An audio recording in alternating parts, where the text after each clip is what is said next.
Bismillahirrahmanirrahim. Dear students, welcome to our lecture of Computer Science for Intermediate Part 1.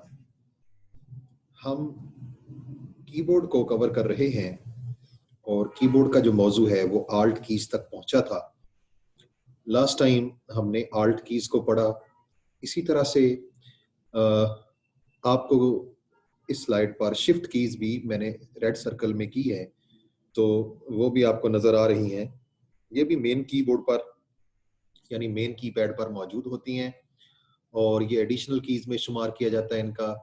और याद रखें कि जब इनको प्रेस किया जाता है तो इनके साथ दूसरी कीज को भी कॉम्बिनेशन के साथ प्रेस किया जाता है। मिसाल के तौर पे अगर आप शिफ्ट दबाकर किसी भी अल्फाबेटिक की को दबाएंगे तो वो कैपिटल लेटर्स को टाइप करेगा, या किसी भी की के ऊपर जो अपर साइड पे सिंबल लिखे होते हैं उनको दबाएंगे शिफ्ट के साथ तो वो अपर वाला सिंबल जो है वो प्रेस होगा। मिसाल के तौर पे हम अगर शिफ्ट के साथ ए को दबाएंगे तो कैपिटल ए टाइप होगा, अगर बगैर शिफ्ट के दबाएंगे तो स्मॉल ए टाइप होगा। इसी तरह शिफ्ट को दबाकर अगर 2 को दबाएंगे तो @ साइन आएगा, और अगर शिफ्ट को दबाए बगैर 2 को दबाएंगे तो फिर 2 आएगा। तो इस तरह से ये कॉम्बिनेशन के साथ इस्तेमाल होने वाली शिफ्ट कीज हैं, जो बुनियादी तौर पे ये तमाम जो कीज हैं इनके ऊपर वाले जो सिंबल्स हैं इनको टाइप करने के लिए इस्तेमाल होती हैं, और इनको दबाकर जिस भी आप बटन को दबाएंगे तो उसके ऊपर जो सिंबल लिखा हुआ है वो अपर सिंबल वो आ जाएगा, और अल्फाबेटिक को दबाएंगे तो वो अपर केस में आ जाएगा। इसी तरह से कंट्रोल कीज मौजूद होती हैं हमारे मेन कीपैड पर, और कंट्रोल कीज को आप देख रहे हैं इस मेन कीपैड पर मैंने सर्कल किया हुआ है। ये भी सर्टन कमांड्स को चलाने के लिए होती हैं, और इनको भी सर्टन कीज के साथ कॉम्बिनेशन के साथ प्रेस करके चलाया जा सकता है। जैसे कॉपी के लिए कंट्रोल और सी को दबाएंगे तो कॉपी हो जाएगा, और इसी तरह कंट्रोल को प्रेस किए रखने पर वी प्रेस करेंगे यानी कंट्रोल प्लस वी दोनों को मिलाकर दबाएंगे तो पेस्ट का ऑप्शन है। इस तरह से और भी जो है वो कंट्रोल की के कॉम्बिनेशंस मुख्तलिफ सॉफ्टवेयर्स में उनका मुख्तलिफ जो है वो इस्तेमाल है। इसी तरह से बैक स्पेस की आपको नजर आ रही है, वो भी रेड सर्कल में। ये बैक स्पेस की क्या करती है कि इसकी लेफ्ट साइड पे जो सिंगल कैरेक्टर होता है उसको ये डिलीट कर देती है। कर्सर के लेफ्ट साइड पे जो भी सिंगल कैरेक्टर है इसको एक बार प्रेस करेंगे तो कर्सर की लेफ्ट साइड पे मौजूद एक कैरेक्टर डिलीट हो जाएगा। यानी बैक स्पेस कर्सर की लेफ्ट साइड पे मौजूद किसी भी कैरेक्टर को एक बार प्रेस करने पे डिलीट कर देगी।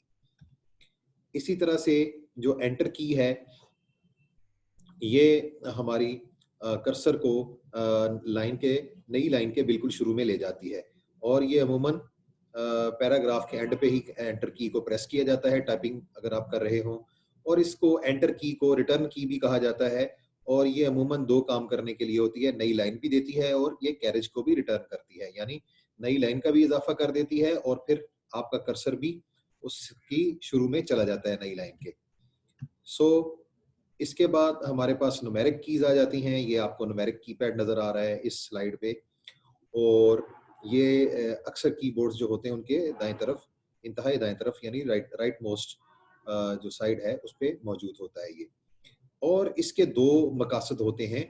इस कीबोर्ड के को दो तरीके से इस्तेमाल किया जा सकता है। इसके ऊपर एक नम लॉक की आपको की नजर आ रही है।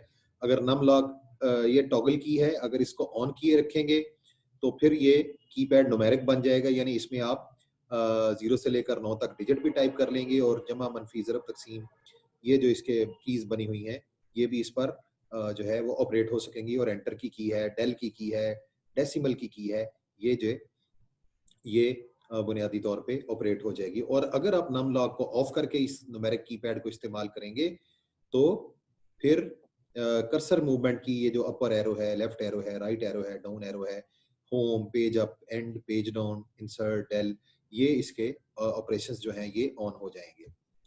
अब इस न्यूमेरिक कीपैड की आपको एक टेबल ये जो है इस स्लाइड पे नजर आ रहा है। इसमें डिफरेंट कीज जो हैं उनका मकसद बताया गया है। मिसाल के तौर पे की 1 पर उसकी बॉटम में उसके नीचे एंड भी लिखा हुआ है, तो अगर नम लॉक ऑफ हो तो ये वाली की प्रेस करने से आपका कर्सर जो है वो इंतहाई दाएं तरफ जो है स्क्रीन के वो चला जाएगा, यानी किसी भी लाइन के एंड पे चला जाएगा। इसी तरह अगर नम लॉक ऑफ किए रखने पर 2 को प्रेस करें तो ये डाउन एरो वाला काम करेगा, यानी कर्सर को एक लाइन नीचे ले जाएगा। इसी तरह अगर 3 को प्रेस करें और नम लॉक ऑफ हो तो फिर ये पेज डाउन यानी एक पेज नीचे चला जाएगा। इसी तरह अगर नम लॉक को ऑफ किए रखने पर आप 4 को प्रेस करें तो ये लेफ्ट एरो के तौर पे काम करेगा, एक कैरेक्टर लेफ्ट चला जाएगा कर्सर।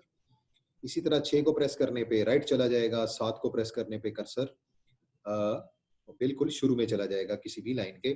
और याद रखें कि ये जो तमाम मैं आपको कॉम्बिनेशन बता रहा हूँ, ये नम लॉक को ऑफ रखने पर ही न्यूमेरिक कीपैड में अवेलेबल होंगे।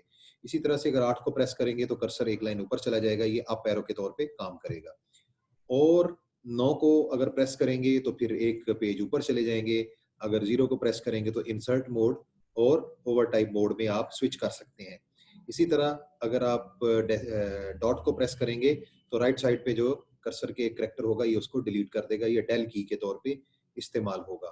तो डियर स्टूडेंट्स, ये तमाम जो न्यूमेरिक कीपैड के ये कॉम्बिनेशन टेबल में आपको दिखाए गए हैं, ये बुनियादी तौर पे हमारे पास नम लॉक को ऑफ करने पर ही अवेलेबल होते हैं। सो हमारा आज का जो कीबोर्ड से मुतल्लिक लेक्चर था उसको यहीं पे हम ख़त्म करते हैं। इंशाल्लाह इसके बाद हम एडिशनल कीज़ को पढ़ेंगे, तो इंशाल्लाह नेक्स्ट लेक्चर में यहीं से अपनी बात को कंटिन्यू करेंगे। तब तक के लिए अल्लाह हाफ़िज़।